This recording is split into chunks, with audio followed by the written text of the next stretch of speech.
जय हिंद था आप लोगों का हमारे चैनल टारगेट विथ अजय में। आज की इस वीडियो में हम लोग हिस्ट्री में क्लास नंबर 13 का रिवीजन करने वाले हैं। इसके अंतर्गत हम लोग लोधी वंश को पढ़ने वाले हैं। लोधी वंश की बात करते हैं तो लोधी वंश 1451 ईस्वी से लेकर के 1526 ईस्वी तक टोटल 75 वर्षों का शासनकाल लोधी वंश का रहा है। और यह जो लोधी वंश है दिल्ली सल्तनत का सबसे अंतिम वंश रहा है। नेक्स्ट हम लोग बात करते हैं कि लोधी वंश के संस्थापक की। तो लोधी वंश के संस्थापक का नाम बहलोल लोधी है। इसने टोटल 1451 ईस्वी से लेकर के 1489 ईस्वी तक शासन किया है, जिसमें से इसने टोटल 38 वर्षों का शासनकाल इसका रहा है। और यह सबसे लंबा शासनकाल दिल्ली सल्तनत में बहलोल लोधी का ही था। नेक्स्ट हम लोग बात करते हैं इसकी उपाधि को। तो 19 अप्रैल 1451 को बहलोल लोधी ने बहलोल शाह गाजी नामक उपाधि को धारण किया था। इसके बाद नेक्स्ट हम लोग बात करते हैं कि बहलोल लोधी ने जौनपुर को जीता था। और यह जो जौनपुर जीता था इसने मोहम्मद शाह वहाँ का शासक था उसे हरा करके जीता था। और यह जो मोहम्मद शाह थे इसके सेनापति का नाम दरिया खान था। और यह जो दरिया खान था यह बहलोल लोधी से मिल गया था, जिसके कारण मोहम्मद शाह की हार हो गई। इसके बाद नेक्स्ट हम लोग बात करते हैं कि बहलोल लोधी चाहता था कि उसका बेटा जिसका नाम बरबक शाह था वह गद्दी पर बैठे। और यह जो बरबक शाह था यह जौनपुर का प्रभार इसके पास था। इसके बाद नेक्स्ट हम लोग बात करते हैं बहलोल लोधी को द्वितीय सिजेरियन सुल्तान कहते हैं। और प्रथम सिजेरियन सुल्तान बिंदुसार को कहा जाता है। सिजेरियन का अर्थ होता है कि जिस प्रकार ऑपरेशन के द्वारा बच्चे होते हैं उसी प्रकार यह सिजेरियन द्वारा इसका जन्म हुआ था। नेक्स्ट हम लोग बात करते हैं कि अंतिम अभियान बहलोल लोधी का ग्वालियर के विरुद्ध था। 1489 ईस्वी में था और उस समय वहाँ के राजा मान सिंह थे।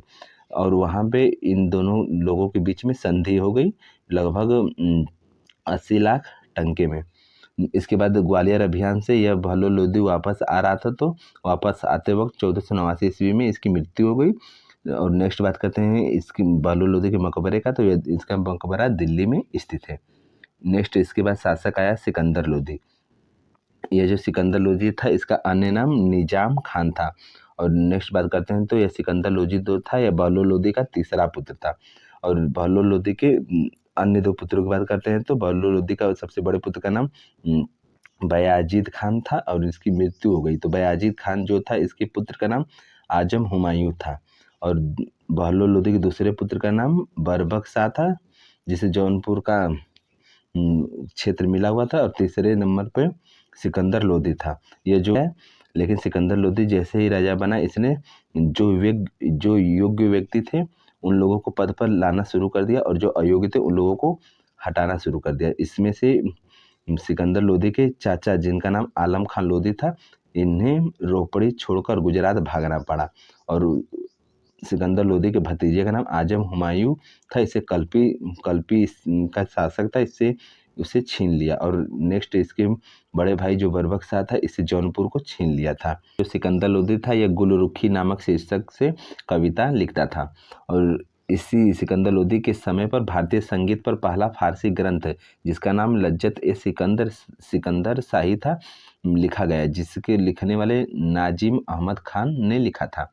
इसके बाद नेक्स्ट हम लोग बात करते हैं कि सिकंदर लोधी के ही समय पर मियाँ और भूइयाँ ने दो ग्रंथ लिखे थे, जिसमें से पहला ग्रंथ का नाम था फरहंग ए सिकंदरी, यह आयुर्वेद पर आधारित था। और दूसरे ग्रंथ का नाम था तिब्बत ए सिकंदरी।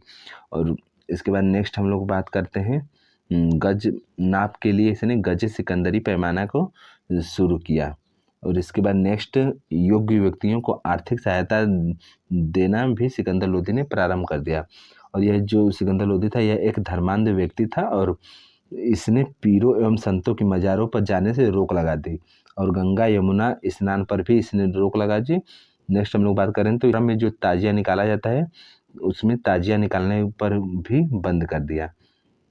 इसके बाद नेक्स्ट हम लोग बात करते हैं कि गले की बीमारी के कारण इसकी मृत्यु हो गई।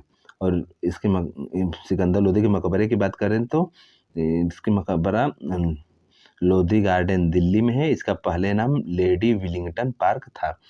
नेक्स्ट हम लोग बात करते हैं कि सिकंदर लोधी के समकालीन कौन कौन से प्रमुख व्यक्ति थे। तो उनमें से पहले नंबर पर नाम आता है गुरु नानक देव थे, इनकी बुक का नाम है जपूजी।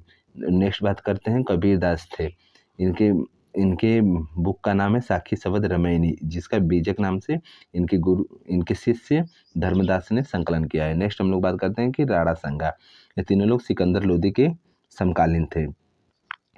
इसके बाद नेक्स्ट हम लोग बात करते हैं सिकंदर लोदी ने 1504 ईस्वी में आगरा शहर की स्थापना किया था और एक किला भी बनवाया था जिसका नाम था बादलगढ़ का किला।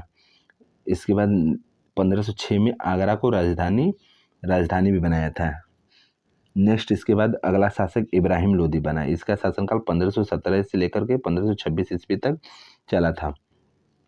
और इब्राहिम लोदी जो था इसने ग्वालियर को जीता था। इसने जो ग्वालियर को जीता था तो विक्रमजीत सिंह वहाँ के शासक थे, इन्हें हरा करके ग्वालियर को जीता था। और इसके बाद इब्राहिम लोदी ने राजस्थान को जीतने का भी निश्चय किया।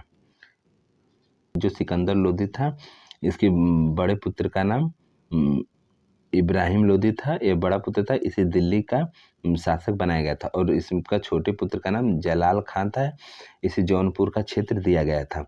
लेकिन यह जौनपुर जाते वक्त इसने स्वयं को रास्ते में कलापी स्थान था, वहाँ कलापी में राजा घोषित कर दिया, जिसके कारण इब्राहिम लोदी और जलाल खान के बीच में युद्ध हुआ और इसमें यह जलाल खान हार गया और फिर इसे आगे चल करके इब्राहिम लोदी ने जहर दे करके मार दिया। और ये जो इब्राहिम लोदी था इसने मियाँ भुइयाँ को कैद किया और आजम हुमायूं जो कि इसका भतीजा था, इन दोनों को कैद कर लिया, जिसके कारण इनका कैद में ही मृत्यु हो गई। इस कारण से जगह जगह पर विद्रोह स्टार्ट हो गए।